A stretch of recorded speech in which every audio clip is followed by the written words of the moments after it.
Queridos hermanos, iniciamos la lección divina de este día jueves 16 de noviembre, jueves de la semana 32 del tiempo ordinario. Por la señal de la Santa Cruz de nuestros enemigos, líbranos, Señor Dios nuestro, en el nombre del Padre, y del Hijo, y del Espíritu Santo. Amén. Señor mío y Dios mío, creo firmemente que estás aquí, que me ves, que me oyes. Te adoro con profunda reverencia, te pido perdón de mis pecados y gracia para hacer con fruto este tiempo de lección divina. Madre mía Inmaculada, San José, mi Padre y Señor, Ángel de mi guarda, interceded por mí. En la primera lectura de este día jueves continuamos leyendo el libro de la sabiduría, capítulo 7, versículo 22, hasta el capítulo 8, versículo 1. La sabiduría es un espíritu inteligente, santo, único y múltiple, sutil, ágil y penetrante, inmaculado, lúcido e invulnerable, amante del bien, agudo y libre, bienhechor, amigo del hombre y amable, firme, seguro y sereno, que todo lo puede y todo lo ve, que penetra en todos los espíritus, los inteligentes, los puros y los más sutiles. La sabiduría es más ágil que cualquier movimiento y por ser inmaterial lo atraviesa y lo penetra todo. La sabiduría es un resplandor del poder de Dios, una emanación purísima de la gloria del Omnipotente. Por eso, nada sucio la puede contaminar. Es un reflejo de la luz eterna, un espejo inmaculado de la actividad de Dios y una imagen de su bondad. Ella sola lo puede todo. Sin cambiar en nada, todo lo renueva. Entra en las almas de los buenos de cada generación, hace de ellos amigos de Dios y profetas, porque Dios ama solo a quienes conviven con la sabiduría.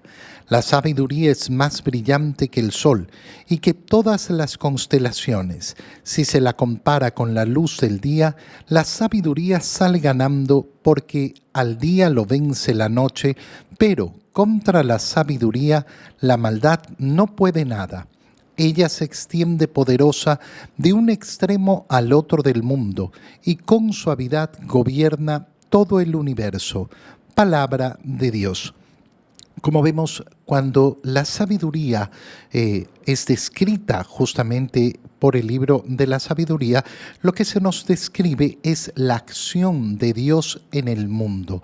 La acción de Dios que tiene las características de Dios, pero que no es Dios.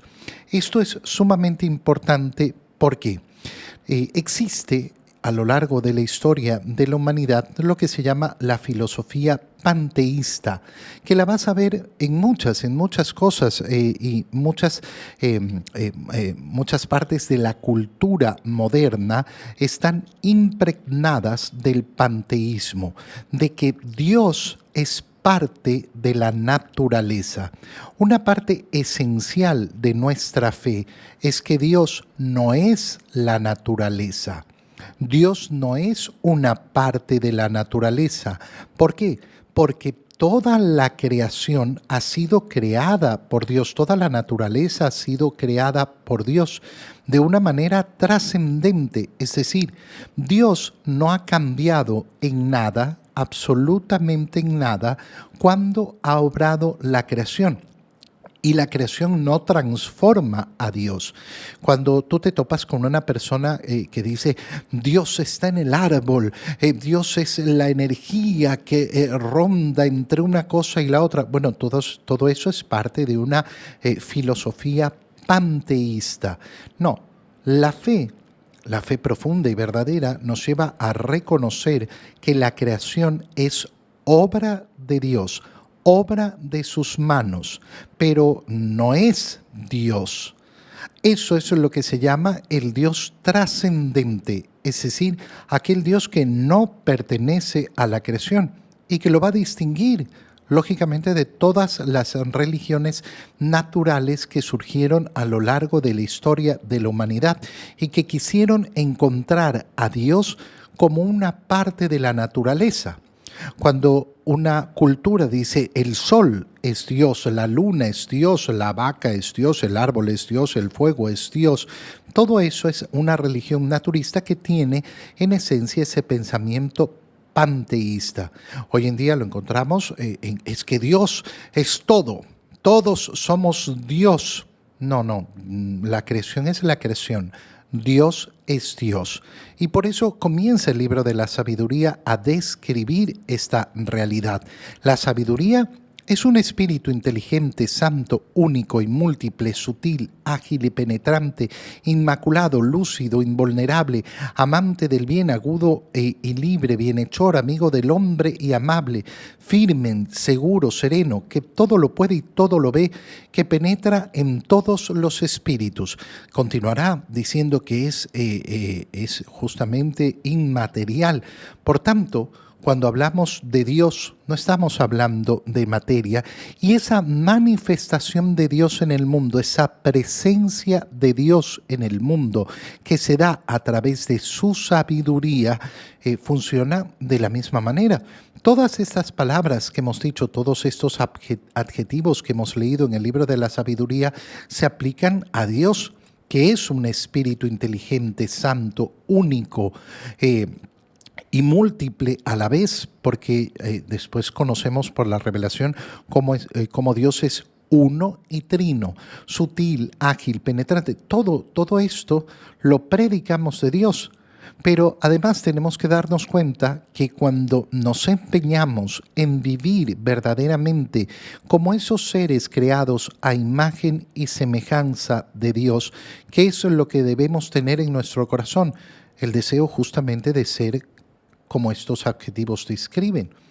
Espíritus inteligentes, santos, únicos, porque yo soy un individuo, pero además soy múltiple en el sentido de que me tengo que relacionar con los demás y hacerme uno con los demás, que las preocupaciones y los problemas de los demás sean míos también, sutil, ágil, penetrante. Es decir, se describe el modo en que tenemos que buscar tener nuestro corazón, nuestra propia alma, para podernos asemejar cada vez más a Dios. Penetra en todos los espíritus, los inteligentes, los puros y los más sutiles. Es decir, que ¿qué se nos está diciendo? Que no hay nada, absolutamente nada, que quede fuera del conocimiento de la sabiduría de Dios. Que no hay nada que se pueda ocultar a Dios. Y sabiendo que no hay nada que se pueda ocultar a Dios, ¿qué es lo que yo tengo que hacer? Tengo que justamente darme cuenta que todas mis acciones están siempre delante de Dios, que por más que yo piense que aquel pecado que realicé solo fue en la intimidad y nadie lo conoció, ¿qué? Dios lo conoció. Dios lo ve todo, lo penetra todo. La sabiduría es además más ágil que cualquier movimiento, por ser inmaterial, lo atraviesa, lo penetra todo. Es un resplandor del poder de Dios. Nosotros sabemos que en la nueva alianza, esa manifestación de la sabiduría de Dios que ya ha estado presente en el mundo desde la creación, se manifiesta de un modo más superior a través de la acción del Espíritu Santo. ¿Cómo podemos distinguir las dos cosas? Digámoslo de una manera muy sencilla. Cuando nosotros miramos a la creación, nos enfrentamos a la creación, miramos la naturaleza, miramos el mundo, ¿qué podemos reconocer inmediatamente? Inmediatamente podemos reconocer a un Dios todopoderoso, sabio y bello. ¿Por qué? Porque ha creado todas las cosas con sabiduría, pero además con una profunda belleza. Son ya los tres primeros adjetivos que cualquier persona puede reconocer de Dios. Esta información que está en el mundo, que no es una energía, sino que es el mismo conocimiento que Dios nos ofrece de sí mismo, que yo puedo conocerlo a través de su obra. Ahí es donde comenzamos a ver la manifestación de la sabiduría de Dios, que en la medida que la vamos profundizando va a ser efectivamente mucho más profunda, y por eso se describe con mucha más profundidad en el libro de la sabiduría. La acción del Espíritu Santo, por su lado, es otra cosa. ¿Por qué? Porque la acción del Espíritu Santo es la que nos entrega la gracia santificante. Y entonces, la sabiduría de Dios está en el mundo y podemos acceder a ella. ¿Por qué? Porque Él es el creador. Y la acción del Espíritu Santo, en cambio, es aquella que nos entrega la gracia para santificar nuestra vida y alcanzar la redención que ha ganado para nosotros el Señor en la cruz. Nada sucio puede contaminar a la sabiduría. Es un reflejo de la luz eterna, un espejo inmaculado de la actividad de Dios, una imagen de su bondad. Nos está diciendo todo lo que acabamos de describir, y ella lo puede todo, sin cambiar nada, lo puede renovar. Cuando el ser humano es sincero y busca verdaderamente esa sabiduría de Dios presente que brilla más que el sol, que nada la puede opacar, ¿con qué nos vamos a topar entonces? Con una idea muy sencilla que el mundo hoy quiere rechazar. La sabiduría de Dios nos muestra lo verdadero. La sabiduría de Dios nos muestra lo bello. Cuando nosotros tenemos un mundo que quiere negar la verdad, que quiere decir, no hay verdad, no, cada uno establece su verdad, la sabiduría de Dios va a seguir resplandeciendo y va a imponer su verdad. Por más que querramos decir que cualquier acción que es mala, objetivamente la queremos convertir en una acción buena, bueno, al final del día, la sabiduría de Dios no será opacada, seguirá siendo verdadero, seguirá siendo bueno esto, seguirá siendo bello aquello, aunque yo me llene de opiniones contrarias. En el Evangelio, leemos el Evangelio de San Lucas, capítulo 17, versículos 20 al 25. En aquel tiempo los fariseos le preguntaron a Jesús, ¿cuándo llegará el reino de Dios? Jesús les respondió, el reino de Dios no llega aparatosamente. No se podrá decir está aquí o está allá, porque el reino de Dios ya está entre ustedes. Les dijo entonces a sus discípulos, llegará un tiempo en que ustedes desearán disfrutar siquiera un solo día de la presencia del Hijo del Hombre y no podrán. Entonces les dirán, está aquí o está allá.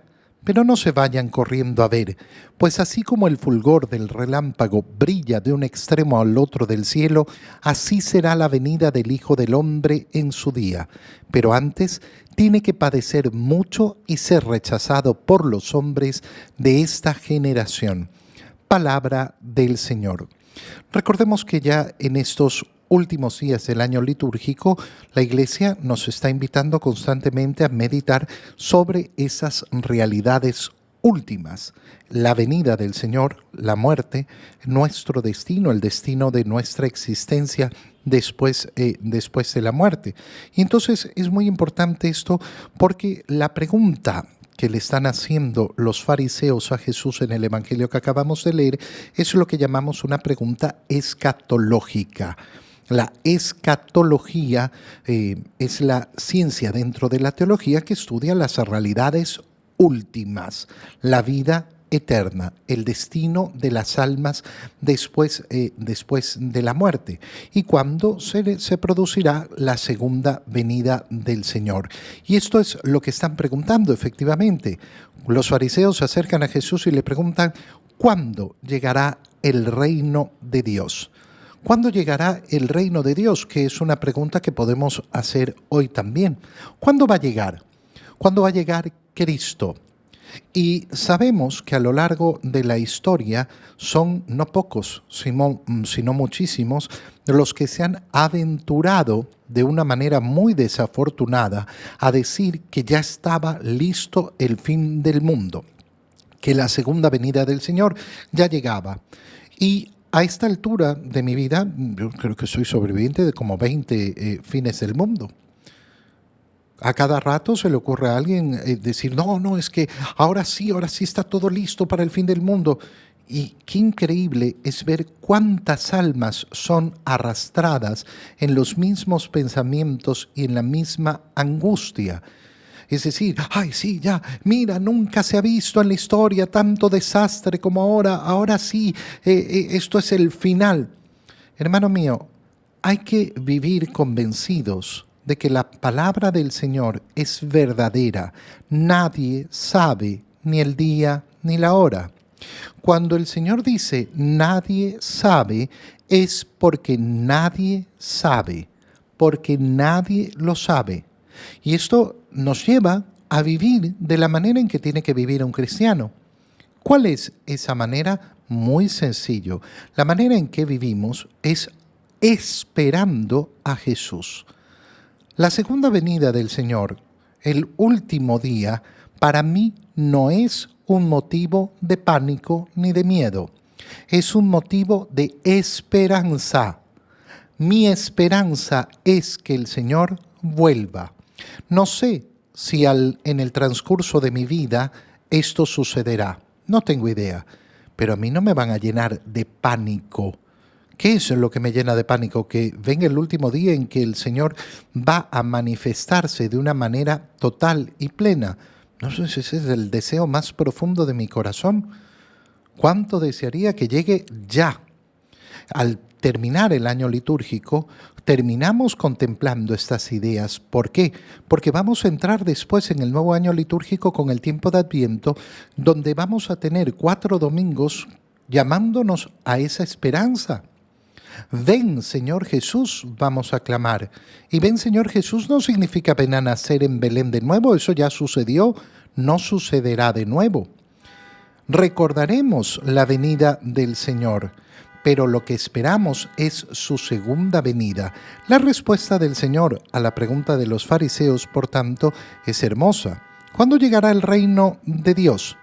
Y él les responde, el reino de Dios no llega aparatosamente. No se podrá decir está aquí o está allá. ¿Por qué? Porque el reino de Dios ya está entre ustedes. El reino de Dios ya está entre nosotros. Si nosotros unimos lo que hemos leído en la primera lectura del libro de la sabiduría y vemos cómo está presente la sabiduría de Dios en el mundo, entonces sabemos que Dios reina ya en este mundo, que el mundo no ha sido excluido del dominio de Dios, para nada. Dios siempre ha sido el que domina la creación, aunque no lo podamos ver en muchas ocasiones. Si somos conscientes del tiempo en el que vivimos, el tiempo de la nueva alianza, es decir, los últimos tiempos, entonces somos conscientes de que Cristo habita entre nosotros. Yo estaré con ustedes hasta el fin del mundo. Y si Jesús es el Verbo de Dios, el Hijo de Dios, la segunda persona de la Santísima Trinidad, entonces Dios está con nosotros. Ya está aquí. Esto es lo que les está respondiendo a los fariseos.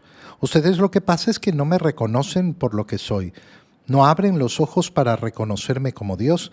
Están preguntando cuándo va a llegar el reino de los cielos, pero no va a llegar aparatosamente. Llegó en la intimidad de un alma que estaba dispuesta a hacer la voluntad de Dios y dijo sí a la anunciación del ángel. Y en ese momento se encarnó el Verbo de Dios. ¿Quién se enteró? Nadie. En este mundo nadie. Absolutamente nadie. No llegó de forma aparatosa. Y nadie pudo decir está aquí, está allá. 9 meses permaneció en la barriga de una mujer creciendo. Y nació en Belén de una manera sumamente humilde y ha vivido 30 años en medio de la gente, en medio de un pueblo, haciendo lo que hacían todos, viviendo la vida de los seres humanos. Pero es el Rey de Reyes. Es Dios de Dios, luz de luz, Dios verdadero de Dios verdadero. La misma naturaleza del Padre. Ese es el que se hizo hombre. Ya está en medio de nosotros entonces. Y por eso les dice a sus discípulos, atentos. ¿Por qué? Porque así como vine, me voy a ir. Voy a tener que pasar por la pasión. Llegará el tiempo en que ustedes desearán verme, pero les van a decir entonces, está aquí, está allá. el pánico del mundo. Esos llamados que decíamos del fin del mundo. ¡Ay, ay, acá, acá, allá, ayú! ¿Qué pasa? No, no les crean. La venida del Hijo de Dios en la segunda venida será como un relámpago, nadie se enterará. Fíjate cómo el Señor les dice a sus discípulos, no se dejen engañar. El reino de Dios ya está presente, no se ha manifestado en su plenitud, porque no ha llegado el último día, pero ese último día nadie lo conoce. Te doy gracias, Señor Dios mío, por este tiempo de lección divina. Te pido gracia para hacer obra todo lo meditado.